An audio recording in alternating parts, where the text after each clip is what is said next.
Alors, remontage de l'embrayage. Ça commence par une rondelle.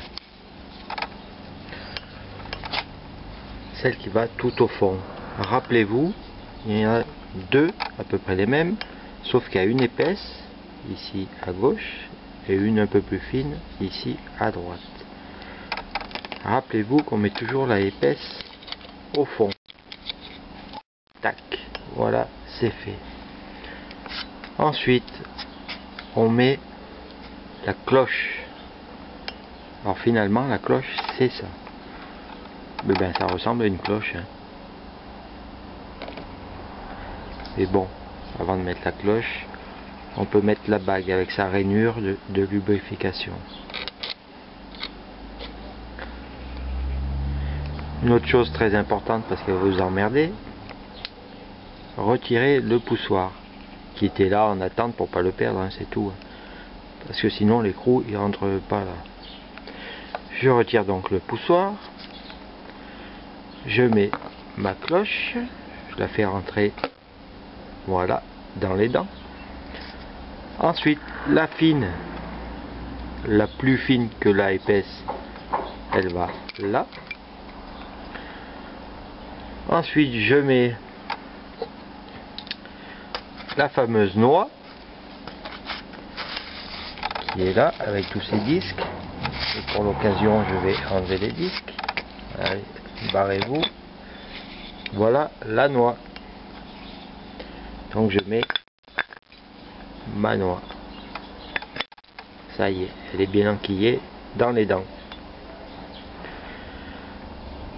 Ensuite donc les disques, là par exemple, ils sont bien rangés. Vous voyez qu'on commence et finit par un garni avec ceux en tôle intermédiaire. 4 en tôle et 5 garnis. Ce que j'appelle garni, c'est une espèce de bakélite là.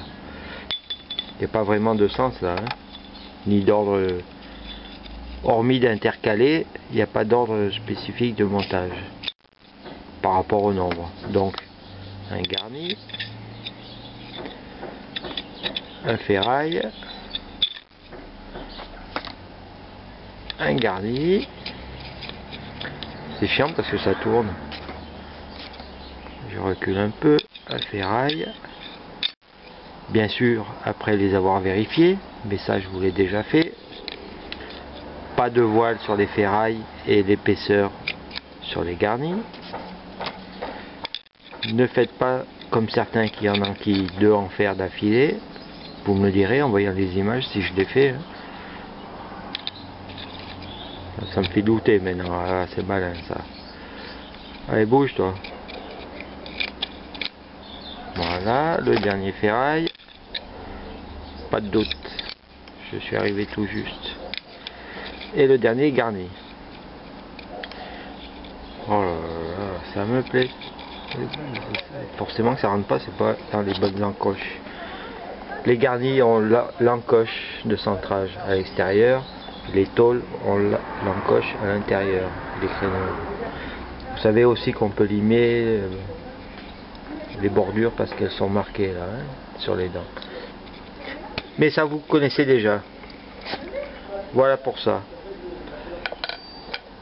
Lui, on peut pas encore le mettre. Mais je vais vous montrer pourquoi d'ailleurs. Si on le met, bon, de toute façon ça marchera pas. Et ben l'écrou, ben, vous pouvez toujours y aller, il passe pas. C'est pour ça tout simplement. Donc on l'enlève. Ensuite, qu'est-ce qui vient-il? C'est pas encore le plateau de pression, c'est la rondelle frein. Alors j'en ai 2 moisailles.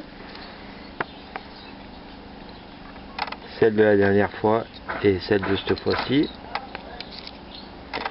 Je vais choisir la moins moisaille, c'est-à-dire la plus noire. On met la rondelle frein, qui vous remarquerez un petit ergot là, un ergot si on veut, qui va à cet endroit là. D'ailleurs, il va que là. Donc voilà. Ensuite, on met l'écrou. cet écrou est serré à 6-7 mètres par kilo.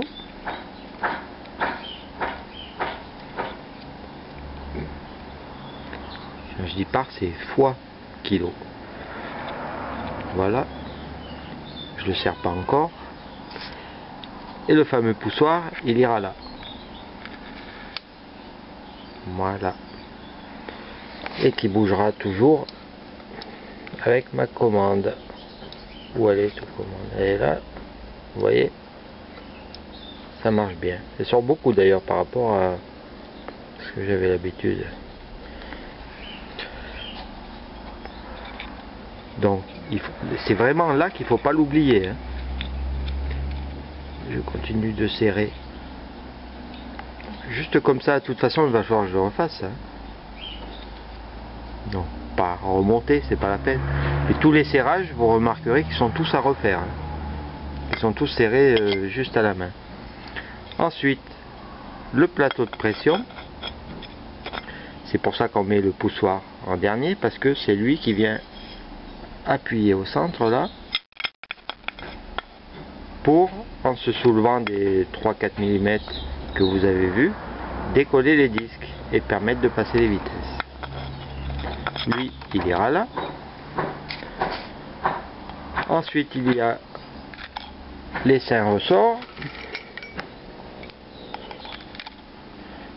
Des gazous. Là aussi, hein, je vous ai déjà fait ça. Il faut les mesurer pour savoir s'ils sont encore bons par rapport à leur dimension. Ça sera déjà pas mal.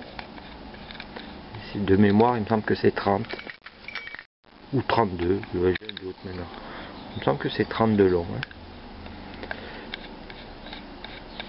Mais ça, c'est pas très cher à changer.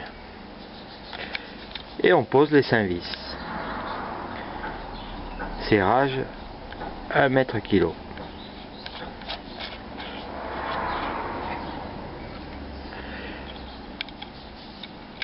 Et après, ça sera bon. Bon, là, ils sont juste... même pas j'enfonce les ressorts, hein, c'est juste histoire de ne pas perdre les pièces, savoir où elles sont. Et voilà à quoi ça ressemble. D'ailleurs, moi, vous voyez, là, on dirait qu'ils sont colorés, les ressorts. J'ai l'impression qu'ils sont neufs. Mais juste les ressorts. Quand je vois des pièces colorées comme ça, c'est comme quand on achète des pièces dans une casse, des pièces auto. Il y a toujours du jaune, des chiffres en jaune dessus. On sait que ça vient de la casse. Bon, voilà pour l'embrayage. Est-ce que ça va me gêner pour mettre ça? Je dirais oui. Donc j'ai bien fait de pas serrer. C'est pas grave, c'était pour vous montrer. Je vais essayer de me dégoter un arbre de kick. J'en ai un, mais avec un ressort qui va pas du tout, parce qu'il est plat, il va pas là. Je vais vous montrer ça juste après. Au fait, oui, 7 mètres kilo, mais il faudra bien penser à retordre la rondelle hein, sur une face de l'écrou après serrage. Vous serrez avec une clé dynamo, ce que vous voulez, et une fois serré, vous tordez une face sur une face. Là, ou là en l'occurrence. Mais bon, moi il est pas serré, donc c'est pas grave. Mais par contre, c'est grave de ne pas l'arrêter, l'écrou.